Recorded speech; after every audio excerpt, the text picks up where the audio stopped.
Halo everyone, masih dengan Bung Harson dan Bung Gunedi. Kami berduka cita ya dengan korban kecelakaan yang terjadi di Bekasi Timur. Semoga korban dan keluarga diberi kekuatan ya Bung. Iya. Yang pertama ini, yang paling hotnya ini hasil dari UCL ya Bung. Ini main di PSG mengejutkan, banyak gol yang tercipta, yaitu 9 gol yang di leg pertama nih Bung. Ya, untuk partai Munchen lawan PSG ya. Ya, Ini emang sebenarnya lebih pantas partai final ya. ya betul. Dari kedua tim juga bermain agresif. Terutama dari mulai kick off ya. Dari kick off itu cuma selang 15 menit udah ada Gol ya. gol 1-0 dari penalti ya, Harry Kane ya. Pelanggaran. Dan setelah itu emang Munchen juga masih nyerang ya. Berapa kali ada peluang emas juga. Bahkan sempat hampir 2-0 ya.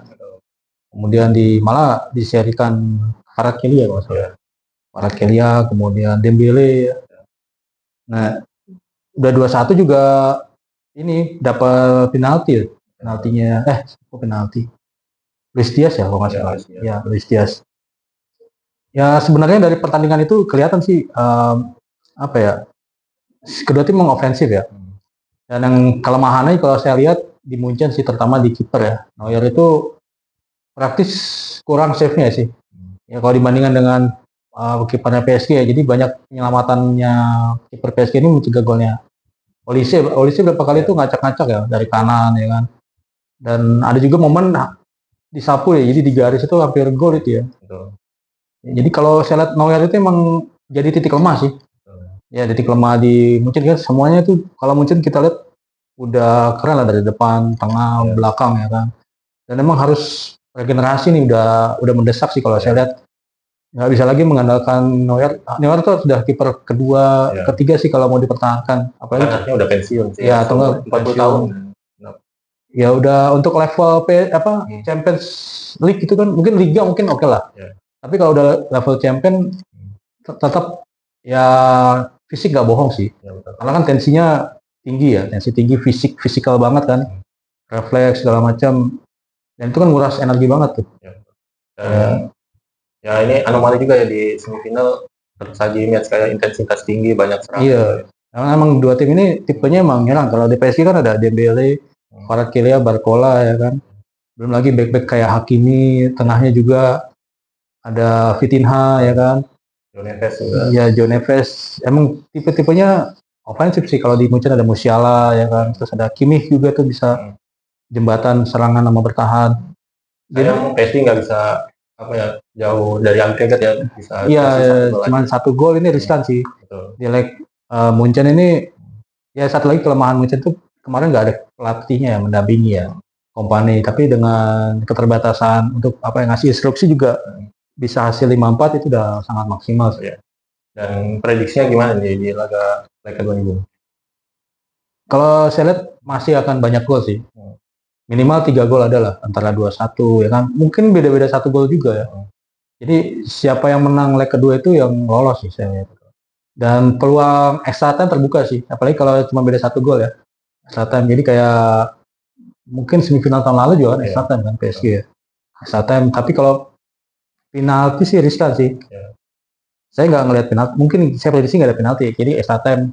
Tinggal yang menang di extra time itu yang menang ya. Dan saya pun juga nggak bisa prediksi ya match seperti ini. Biasanya kalau musim-musim berikutnya, musim-musim sebelumnya itu klubnya lumayan jomplang. Misalnya kayak Madrid sama Munchen itu Madridnya masih konsisten. Jadi kita bisa milih Madrid ya. Kalau di sini sama-sama berimbang sih sebenarnya. Ya mungkin kayak semifinal tahun kemarin juga hampir mirip kayak Barcelona sama Inter ya. Yang Inter menang di extra time ya, masalah kan. Dan emang untuk leg kedua ini lagi-lagi kuncinya di Neuer sih. Kalau Neuer kayak kemarin mainnya mungkin, apalagi kan sempat blunder juga ya terakhir lawan Madrid ya kan, di leg keduanya itu juga di kandang Munchen ya. Nah, jadi emang ini harus concern banget sih di pertahanan ya. Jadi minimal tidak gampang lolos gitu, kayak ada jebakan offside atau apa. Karena ya riskan sih ini, karena di PSG juga tipe-tipenya sangat agresif ya untuk striker segala macam. Ya, sama pelatih oke juga sih, Kompany sama Enrique. Ya, dua-duanya ini satu rising star ya, Kompany ya. Satu lagi yang berpengalaman ya kayak terus Enrique di Barca juga sebelumnya kan. Sekarang di PSG. Dan kayaknya nih mungkin akan hujan gol lagi ya kayak leg pertamanya ya. terakhir match yang seru ini kayak final Piala Dunia edisi sebelumnya kayak Argentina Ya, Argentina Prancis ya. Prancis itu juga sama. Kejar-kejaran gol. Iya. Oke, nextnya di leg lainnya itu seperti bumi dan langit ya Bung, ini sangat membosankan. Iya. Kalau dibandingkan dengan hari sebelumnya jauh ya, karena dua-duanya ini satu tipe corner ya. Iya. Tipe corner yang set piece lah, jadi nggak cuma corner, bisa juga tendangan bebas ya kan, dan heading ya kan, andalannya kayak Gabriel, teman Saliba ya. Terus satu lagi tipe serangan balik ya. Ya betul. Dan mengurung aja kalau udah cetak 1 gol ya. Ya terbukti semalam juga imbang sih ternyata ya, satu-satu. Golnya penalti semua lagi. Iya, golnya juga penalti. Ada open play. Ya mau dibilang membosankan ya membosankan sih, karena harusnya apa ya, terjadi banyak gol, minimal ada yang menang ya, jangan imbang gitu kan. Kalau untuk prediksi nanti di kandang Arsenal, bisa jadi sih Arsenal ya. Arsenal punya keunggulan, tapi kalaupun gol ya paling 1-0 sih kalau saya prediksi ya, tipis ini. Tapi Atletico juga masih ada peluang sih, misal dia curi 1 gol terus nutup sampai extra time, itu bikin tembok Cina juga oke aja sih. Jadi pilihannya itu antara menang 1-0 atau enggak 0-0 sih. Iya betul. Jadi nggak ada gol ya. Jadi nanti extra time itu bahkan bisa penalti nih. Kalau saya prediksi untuk adu penalti malah besar di Arsenal sama apa namanya Atletico ya. Betul. Ya sangat sulit diprediksi, biasanya ada kartu merah atau penalti ya. Karena ini dua tim ini sama-sama apa ya, setipe sih. Betul. Tipe ya sebenarnya semifinal ini menarik ya. Satu lagi tipe nyerang ya dulunya. Terbukti banyak gol. Satu lagi tipe bertahan ya kan. Yang minim gol ya. Jadi antara banyak gol atau enggak ya udah dikit gol gitu kan. 1 apa 2 gol. Jadi emang kontras ya antara dua semifinal dua partai semifinalis ini. Ya, ini edisi paling anomali lah ini. Iya. Tidak bisa diprediksi. Nextnya kita ke Inggris ya, yang kemarin itu Chelsea memastikan lolos di FA ya, ketemu City nih Bung. Iya, untuk final FA di Wembley ntar City ketemu Chelsea ya. Jadi Chelsea ini memang sebenarnya kemarin itu partai wajib ya, partai wajib menang. Apalagi setelah pergantian pelatih ya. Dipecat lah ini. Iya, Arsenal ini hasil buruk terus ya, jadi mau nggak mau emang harus dipecat sih. Prediksinya gimana nih? City mudah kan atau ada perlawanan? Sebenarnya peluang nih di City sih. City kan lagi perform lah, jadi lagi grafiknya agak menanjak lagi ya. Masih perburuan EPL juga. Ya tentu City pengen double gelar kan. Ini juga lagi di atas karena unggul selisih gol ya Arsenal kan. Dan peluang terbesar di City ya. City tinggal nanti apa ya, untuk penyerangan sih, untuk City itu sering bertumpu di Haaland ya, belakangan ya Haaland dan apa ya, Serki ya. Jadi dua pemain ini yang sekarang jadi motor serangan City sih. Sedangkan kalau untuk Chelsea malah bingung nih. Palmer juga nggak perform ya. Terus strikernya Joao Pedro cedera kan, terakhir kemarin juga nggak main. Terus Kevin Delap lagi itu. Iya, Liam Delap juga apa ya, masih muda, masih mentah sih Liam Delap itu. Dia kan dari Ipswich. Iya, Ipswich ya. Jadi untuk ke Chelsea juga, apalagi dia sempat naik tapi kan kena hamstring ya. Ini cedera lama gitu. Sebenarnya Chelsea ini apa ya? Banyak PR-nya untuk menyerang juga dia payah gitu kan, untuk bertahan juga. Kipernya Robert Sanchez juga berapa kali ada blunder juga dia. Betul. Jadi untuk Chelsea ini memang banyak PR yang harus benahi, apalagi untuk ruang ganti ya terutama ya. Gantinya kan setelah pergantian pelatih ini tentu banyak apa ya, kayak perubahan taktik segala macam kan, penyesuaian lagi dari awal. Tapi kan ini udah hasil menuju ini ya akhir musim kan, dari Liga, dari FA, terus Champion juga kan. Dan blunder juga sih mecat Maresca ya setelah bawa piala ini ya FIFA. Ya ini memang kesalahan dari presiden klubnya tuh yang temannya Bohli satu lagi ya.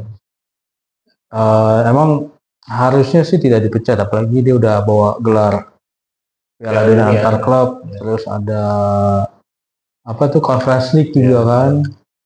Dan yang ditunjuk juga pelatih junior lagi yang nggak ada CV Montero lagi terus. Ya Rosnior ini mungkin kalau selain di Chelsea juga belum tentu bisa megang ya. Taruhlah dia megang Brighton atau Brentford, belum tentu perform ya, belum tentu perform ya. Apalagi ini finalnya ketemu Pep lagi ini, interimnya ya. Parah banget ini, bahaya. Iya, kalau sebelumnya misalkan Maresca yang ngelatih kan kayak guru sama murid ya, mungkin berimbang dengan Pep ya. Nah, ini cuma interimnya Ya ini menjomplang sih dengan apa yang berpengalaman sama yang tidak terlalu berpengalaman sih kalau saya lihat. Terus nextnya kita ini ya, rating klub besar di Eropa yang pertama ini dari Ya, Inggris juga Manchester United ya, sejauh ini kemungkinan besar lolos Champions lah ini setelah pemecatan Amorim efektif ya menunjuk Carrick ini. ya untuk MU apa ya hasilnya malah positif sih setelah memecat Amorim ya, malah Ya, track lagi ke Piala Champion ya untuk betul. kualifikasi Champion. Jadi sekarang peringkat 3 ya. Jadi kalau 2 pertandingan lagi menang ya udah pasti lolos ya kan. Garansi lah ini Ya, lolos. udah Terus pasti. nextnya Liverpool ya ini ngeplop ya setelah belanja jor-joran dan nggak bisa ngeramu ya Arne Slot ini. Ya Liverpool ini bisa lolos aja udah bagus nih. Lolos Champion ya bisa. At least dia peringkat 4 lah. Biar nggak malu-maluin kan dia setelah gagal total di apa Champion juga. Ya, FA FA apalagi dia terus tinggal harapan di apa ya Champion supaya dapat lolos aja. lolos sama uang bonusnya kan. Ya, Tinggal nanti untuk musim depan apakah slot dipertahankan terus ada pergantian mungkin jual beli pemain lagi. Ya. Karena banyak juga yang pemain-pemain yang mau pindah ya kayak Salah ya kan. Robertson juga pemain senior lah.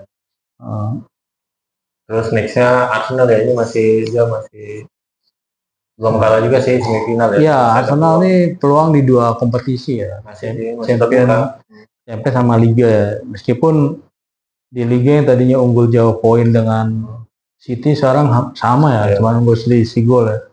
Jadi ini problem Arsenal yang pertama problemnya Arteta sih udah 3 musim terakhir kayak gini terus kan. Tinggal ini intinya Arsenal nanti mau juara atau enggak gitu ya. Karena musim depan semua udah berubah kok, Carrick juga makin kuat, nanti MU juga pasti berbenah. Ya untuk musim depan ya pasti berbenah lah, Chelsea juga mungkin akan mengganti dengan pelatih yang proper kan. Betul. Mungkin rumornya Enrique ya kan. Iya. Terus dari Liverpool, kemudian City juga mungkin penggantian pemain banyak kan. Jadi Arsenal sebenarnya musim ini udah banyak berubah untuk kedalaman squad ya. Tapi balik lagi konsistensi sih. PR-nya itu Arsenal di konsistensi. Dan kapan lagi dia bisa jadi title race lah ini musimnya Arsenal harusnya, kalau enggak dia lama lagi sih kayaknya ini. Iya, ya mungkin lama lagi ya. Karena di Inggris itu persaingan ketat sih. Betul. Jadi kita lengah untuk berapa minggu aja itu langsung kan terbukti Arsenal lengah 3 minggu kan udah salib sama ini ya, sama City. Oke, itu aja. Thanks for watching.